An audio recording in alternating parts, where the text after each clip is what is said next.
Hello friend, new age এডুকেশনে সবাইকে welcome. আজকে আমরা কেমিস্ট্রির কেমিক্যাল বন্ডিং চ্যাপ্টারটার একটা ভিডিও লেকচার সিরিজ নিয়ে চলে এসেছি। ফার্স্ট আজকে যেটা করব আমরা যে কেমিক্যাল বন্ডিং চ্যাপ্টারটার লেকচার 1, সেখানে introduction, type of bond and cause of bonding এই নিয়ে কথা বলবো। অ্যান্ড এক্স্যাক্টলি এই কেমিক্যাল বন্ডিং চ্যাপ্টারটাতে কি কি পড়তে হবে পরপর। এই ভিডিওটা অতটাও ইম্পর্টেন্ট নয়, এইটায় অতটাও কিছু আলোচনা করা হবে না যে কোয়েশ্চেন আসার মতো।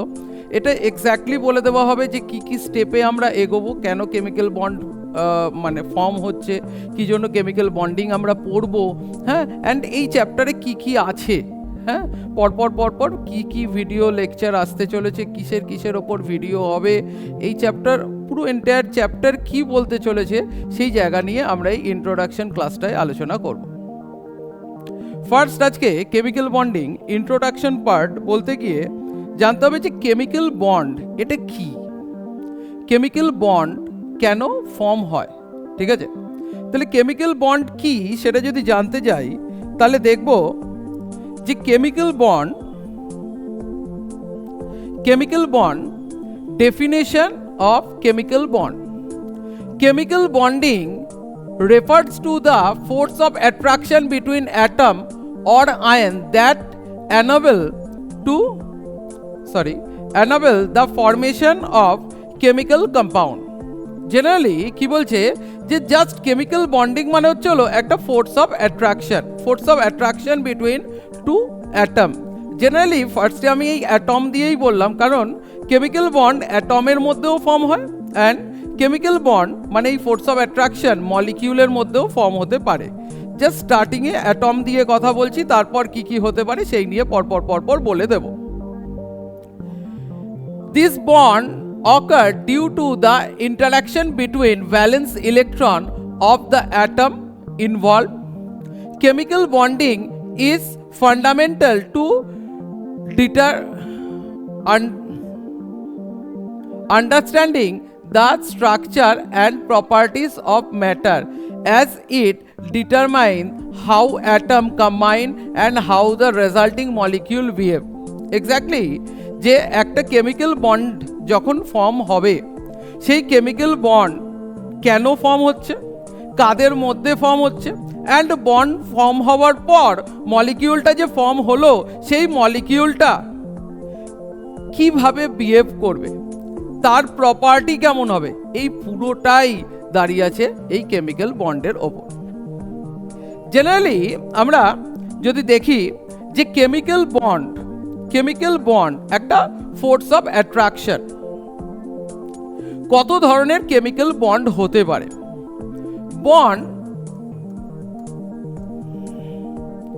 জেনারেলি দু ধরনের হতে পারে। একটা হচ্ছে অ্যাটমিক মানে অ্যাটমদের মধ্যে যে ধরনের কেমিক্যাল বন্ড আমরা লক্ষ্য করতে পারি। অ্যাটমদের মধ্যে কি বন্ড লক্ষ্য করতে পারি? Ionic bond,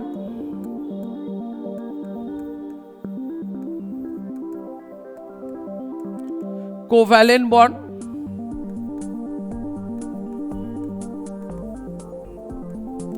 coordinate bond,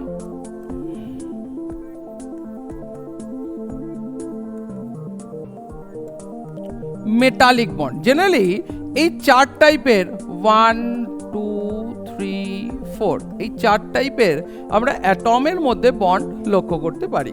ionic bond কি? আয়নিক বন্ড হলো জাস্ট একটা force of attraction between two atom. Ionic bond কথার মানে হচ্ছে যে আমরা আপাতত জেনে রাখি, আয়নিক বন্ড মানে হচ্ছে কমপ্লিট ইলেকট্রন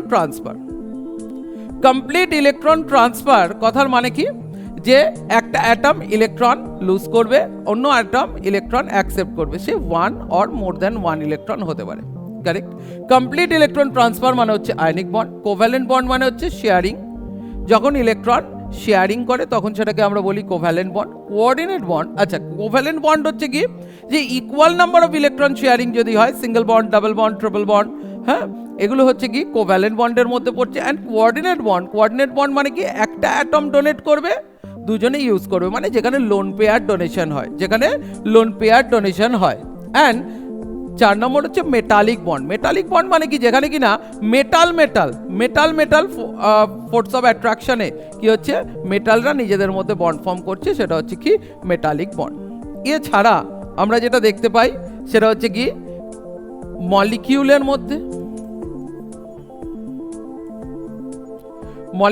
মধ্যে আমরা কোভ্যালেন্ট বন্ড, এই মলিকিউলের মধ্যে আমরা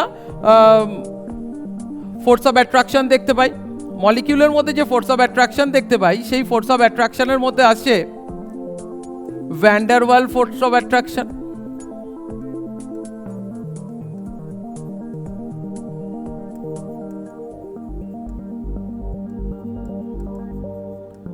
এই van der Waal force of attraction exactly এর মধ্যে ডাইপোল ফোর্স অফ অ্যাট্রাকশন, হ্যাঁ, dipole induce dipole force of attraction, হ্যাঁ, লন্ডন ফোর্স, হ্যাঁ, পরপর বেশ কিছু কথা। এরপর কি হাইড্রোজেন বন্ডিং, বেশ কিছু ফোর্স অফ অ্যাট্রাকশন দাঁড়িয়ে আছে কি এই মলিকিউলের আমাদের বন্ডিংয়ের মধ্যে। কোশ্চেন হচ্ছে যে এই যে অ্যাটমের মধ্যে যে বন্ড ফর্ম হচ্ছে, এই অ্যাটমিক যে বন্ডগুলো তৈরি হচ্ছে, সেই বন্ডগুলো কেন হচ্ছে, বা এই মলিকিউলের যে বন্ডগুলো এক্স্যাক্টলি মলিকিউলের মধ্যেও বন্ডগুলো কেন হচ্ছে, টার্গেটটা কি। ফার্স্ট যদি অ্যাটমের মধ্যে যে বন্ড তৈরি হচ্ছে সেই বন্ডগুলোর কথা ভাবি, exactly cause of chemical bond কেন ফর্ম হয়, কি কারণে তৈরি হচ্ছে কেমিক্যাল বন্ড তৈরি হওয়ার মেন কারণ হচ্ছে যে ধর আমরা যদি একটা সোডিয়াম সলিড অবস্থায় আছে, সোডিয়াম মেটাল একটা নিই, সোডিয়াম মেটাল নিই, পিরিয়ডিক টেবিল পড়ে চলে এসেছি, কেমিক্যাল বন্ডিং পড়তে যাচ্ছি। সুতরাং সোডিয়াম মেটাল কি করে, গ্রুপ 1 এলিমেন্ট, আউটার মোস্ট শেলে একটাই ইলেকট্রন আছে, এর আউটার মোস্ট শেলে একটাই ইলেকট্রন আছে, 1s2 2s2 2p6 3s1, একটা ইলেকট্রন, লো আয়নাইজেশন পোটেনশিয়াল, তাই জন্য কি হবে, মোর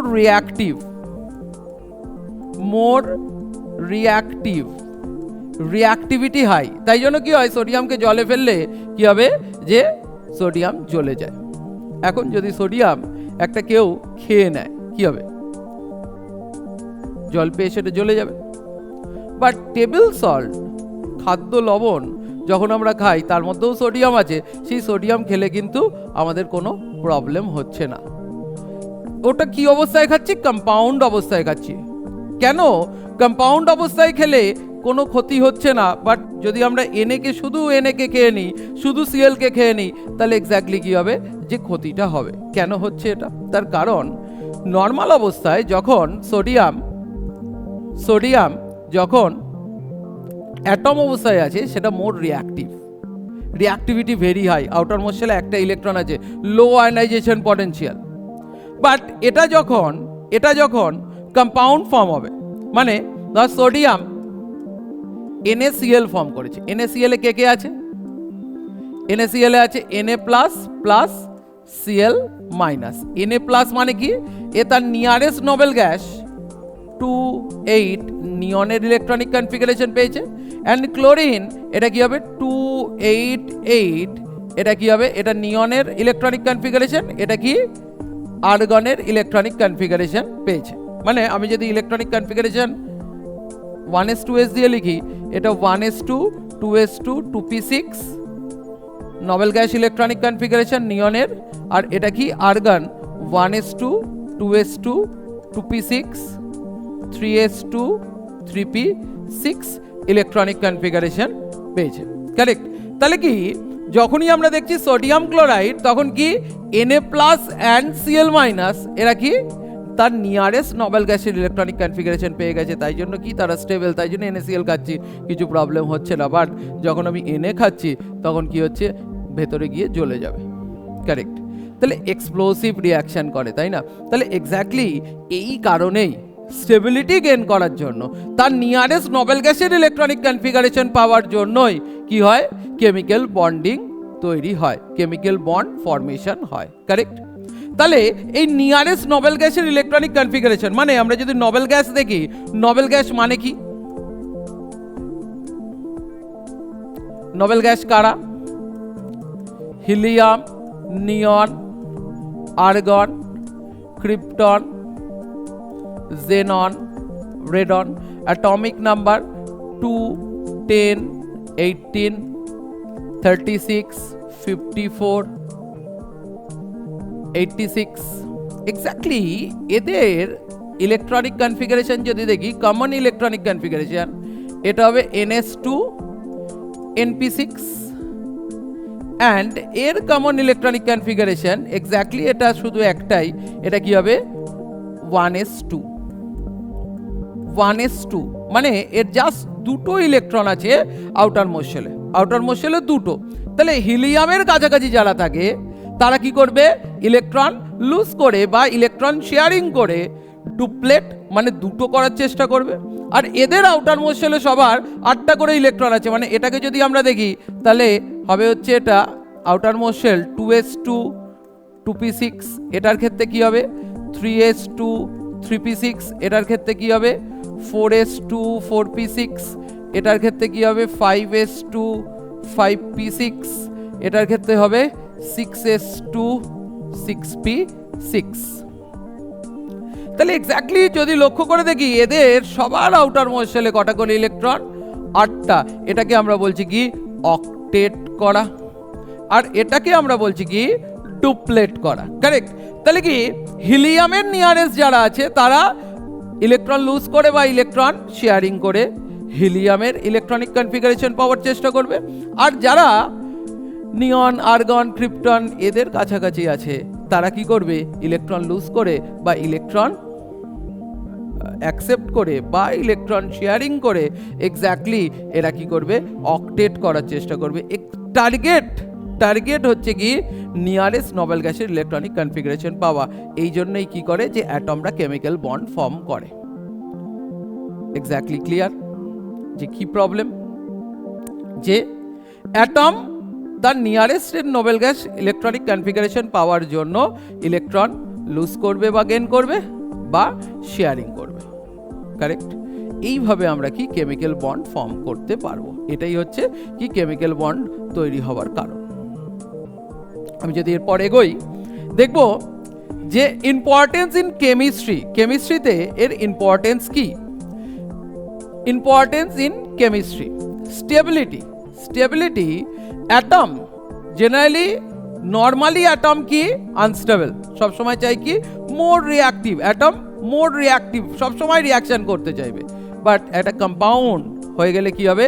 যেহেতু অ্যাটমটা তার নিয়ারেস্ট নোবেল গ্যাসের ইলেকট্রনিক কনফিগারেশন অ্যাচিভ করে কম্পাউন্ড ফর্ম করে ফেলেছে, তাই জন্য সে একটা অ্যাটমের থেকে রেসপেক্টিভলি কি হবে? স্টেবল হবে। কারেক্ট? একটা অ্যাটমের থেকে কম্পাউন্ডটা কি হবে? তার থেকে স্টেবল হবে। এবার কোশ্চেন হচ্ছে তাহলে কম্পাউন্ডরা যে স্টেবল হয়ে যাচ্ছে তাহলে কম্পাউন্ডটি কি কখনো রিঅ্যাকশন করবে না? হ্যাঁ, কম্পাউন্ড রিঅ্যাকশন করতে পারে, অ্যাটমের থেকে স্টেবল, বাট কম্পাউন্ডও রিঅ্যাকশন করতে পারে। সেটা তার যে রিএজেন্টের সঙ্গে রিঅ্যাকশন করতে হবে সে তখন সেই কম্পাউন্ড রিঅ্যাকশন করতে পারবে, বাট অ্যাটমের কম্প্যারিজনে কি হবে? ও স্টেবল হয়ে যাবে। Stability atom bonds to achieve a more stable electronic configuration usually following the octet। মানে কি নিয়ন থেকে xenon বা রেডন যাই বলবি পরের দিকে যদি যাস, যে রেডনে যাচ্ছিলাম না কারণ রেডিও অ্যাক্টিভ, তাই জন্য এক্স্যাক্টলি নিয়ন থেকে xenon এর আশেপাশে যারাই আছে আর কি ইলেকট্রন শেয়ারিং বা ইলেকট্রন অ্যাকসেপ্ট করে তারা কি চায়? অক্টেট করতে। আর হিলিয়ামের কাছে যারা আছে তারা কি চায়? ডুপ্লেট করতে। Correct? Second point, formation of compound কি হবে? যে বন্ড ফরমেশন করছে পরপর কেমিক্যাল বন্ড করে একটা সজ্জা তৈরি করছে এক্স্যাক্টলি, তার ফলে কি হচ্ছে? যে তার স্টেবিলিটি বেড়ে যাচ্ছে, বন্ড ফর্ম করছে। And last point, properties of matter, the type of strength of bond, যে কি ধরনের বন্ড ফর্ম করছে। আয়নিক বন্ড হয়ে যদি হয় তাহলে খুব স্ট্রঙ্গার বন্ড ফর্ম করেছে, কোভ্যালেন্ট বন্ড যদি হয় তার থেকে উইকার বন্ড ফর্ম করেছে। কারেক্ট।